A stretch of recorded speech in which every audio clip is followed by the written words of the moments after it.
વિઘ્નહર્તા રીતિ સિદ્ધિના દાતા એવો ગણપતિ બાપ અહીંયા બેઠો હોય ને 3 વર્ષ સુધી જે નારાયણ સેવા ટ્રસ્ટ દ્વારા જે ગણપતિ દાદાને લાવવામાં અને ખૂબ આનંદ થાય છે જ્યારે આ ગણપતિ દાદાને આપણે દર્શન કરીએ અને ભાવના આખું જ્યારે એમ કહેવાય કે હર્ષ ઉલ્લાસ સાથે અહીંયા દર્શન કરવા આવતું હોય ખરેખર ધન્યવાદ તો ઉદયભાઈ દવેને દેવો જોઈએ અને નારાયણ સેવા ટ્રસ્ટને આપવો જોઈએ કે આવા સનાતન ધર્મનો હું તો હંમેશા સનાતન ધર્મનો પ્રચાર કરતો હોય કેવા સનાતનીઓ આપણે કે આપણા ધર્મ માટે જો કોઈ ભૂત ઉડાડે જોઈને મૂડી ઓખડી ન નાખી તો હિન્દુના દીકરા ન કહેવાય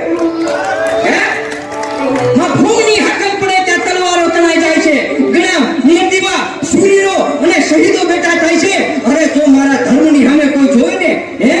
એના મૂડી ઓખડી નાખે ને સાહેબ એવા દેશના વીર જવાનો આમાંથી ઉભા થાય છે એવા યુવાનો એ બેઠો મિત્રભા બેઠો છે મારા મિત્ર ઉપરથી ઉદયભાઈ દવે ગુરુભાઈ ઠેઠ વિચાર કરો ઠેઠ સુરત થી આવે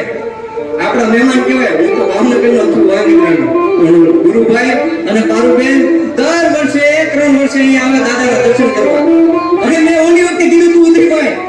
મને હમણાં માંડી યાદી અપાઈ આમાંથી ઘણા બધા એના સાક્ષી છે મેં ગણપતિ દાદાની સામે એવું કીધું તું કે ઉદયભાઈ જો ગયા વર્ષે જો ઉદયભાઈ એમ કહ્યું કે હાવત જે ઊભો થઈને ન આવે ને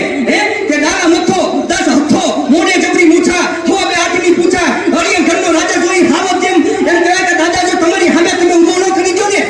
તો બાપ તમે બેઠા ન બેઠા કહેવાય સાહેબ જો આજી હાવત જેમ ઊભો હો આપણી હવે આનાથી વિશેષ ભાવનગરના રાજાનો તમને ભૂત હોય બાપ ઈ ભાવનગર કરીએ કે ના રાજાને ભાવનગર કોઈથી કોઈને મોળો નિહાળ પાયો નથી સાહેબ આપણો રાજા એવો હતો કૃષ્ણકુમારસિંહજી સાહેબ કે કોડીના બોરને એક પાણો મારતા એક રાજાના વિલંબાગમાં બેઠો હોય કૃષ્ણકુમારસિંહજી અને વટે માર્ગો હેરા જતા હોય અને કોડીને ભૂખ લાગે છે અને કોડી પર પાણો મારે છે અને પાણો મારે છે એટલે વિલંબાગની અંદર કૃષ્ણકુમારસિંહજી બેઠા હોય ને બાકી હેલો જતો હોય અને એક પાણો મારે ને પાણો છે ને કૃષ્ણકુમારસિંહજીને માથું માગે છે લોહી નીકળે છે ત્યાં તો રાજાશાહી હતી સાહેબ કેવો આદેશ કર્યો કે જાઓ પકડી જાઓ ત્યારે ઈ ચોરને પકડવામાં આવે છે અને પેલા સોરી એને ત્યાં લાવવામાં આવે છે વ્યક્તિને જેને પાણો માર્યો ત્યારે એને પૂછવામાં આવે છે કે આ પાણો ભાઈ તે ઘા કર્યો તો કે હા કેમ ઘા કર્યો તો કે રાજા જ્યારે હું નીકળતો હતો ત્યારે મને ભૂખ લાગી હતી ત્યારે મેં એને પાણો માર્યો ને પાણામાંથી મને કોડીએ કોરે પણ મેં મારું ભૂખને સંતોષી ત્યારે રાજા એવું કીધું તો ખબર છે કે ભાઈ તને ભૂખ લાગી હતી તારી ભૂખને સંતોષ થયો કે હા તો કે આને સોના મોહર આપો અને ચાંદી આપો અને આભૂષણો આપો અને પછી એને આખી જાતો કરો ત્યારે જે બાજુ અમુક બેઠા હોય ને પૂછવાવાળા એ પૂછે કે રાજા તમને તો કે પોતે તમને તો કે માથામાં લોહી નીકળે છે છતાંય કે તમે આવું કહો છો કે એને આવી રીતના આભૂષણો આપો હીરા આપો માણેક આપો મોતી આપો એમ ત્યારે કૃષ્ણકુમારસિંહજી એવો જવાબ દીધો તો આપણા આ પરગણાનો રાજા સાહેબ એને એવો જવાબ દીધો કે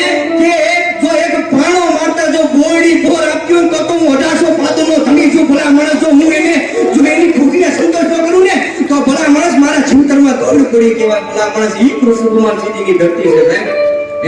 અને ત્યાં એના પરગણામાં આવા સનાતન ધર્મના જે આપણા કાર્યો થતા હોય ને આપણા ધર્મને બિરદાવતા હોય એવા આપણા બધા મહાપુરુષોને અને હું તો હજી આગળથી જોઈને હમણાં બેન મને મળ્યા કોર્પોરેટર છે એમને મળીને પણ આવ્યો છું ને એમની સરકારે ખૂબ સરસ કાર્ય કર્યું છે ઓપરેશન સિંદૂર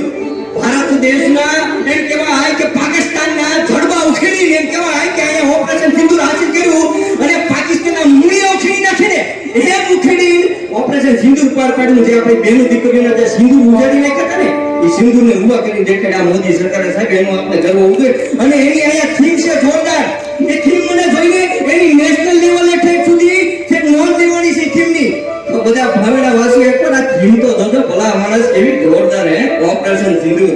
કાંઈ ન ઘટે બસ એટલું જ કહે છે ભાવનગર વાસીઓ મોળો પડકારો કરે ને અહીંયા ભાવનગર નહીં હો એ મળે નહીં કાંઈ કરે દુનિયામાં કરે કે ફાઈફાઈથી ઘડીક શણગાર મળતો ન સદી લ્યો તો મજા આવે અને મજા તો કઈ ઓર જ આવે ઉદયભાઈ જ્યારે ટાયર વેચ મૂકો અને કદમ બે કાલની હમા ડગલા ભરી લ્યો તો મજા આવે અને કાલની હમા ડગલા ભરીને તમે પાછા આવ્યા છો હા અહીંયા બાપના પડતા પર તમે પાછા આવ્યા છો હા બાકી ગુરુભાઈ મને વાત કરી હતી હું ત્યાં મળવા ગયો ને ત્યારે મને તો એ કે ગુરુભાઈ મને વાત કરતા હતા કહું ભાઈ જ્યારે એને મળવા ગયો ને ત્યારે મને કે અંદરથી કઈક થતું હતું, ઓહો આ માણસ ક્યાં હતો અને કેવો થઈ ગયો હે. ત્યારે મને એમ થયું ઓહો આ બાપાની કઈક દયા કહેવાય હો. બસ હું એટલું જ કહીશ છેલ્લે, જે મારા એમ કહેવાય ને કે જે સનાતનીઓને એક બધા આપણે જય શ્રી રામ નો નારો લગાડીએ હે. કારણ કે રામ છે રઘુકુલ રીત સદા ચલી આવી, પ્રાણ જાય પણ વતન નો જાય હે. બોલો જય શ્રી રામ, જય શ્રી રામ, ગણપતિ બાપા, ગણપતિ બાપા. અસ્તુ.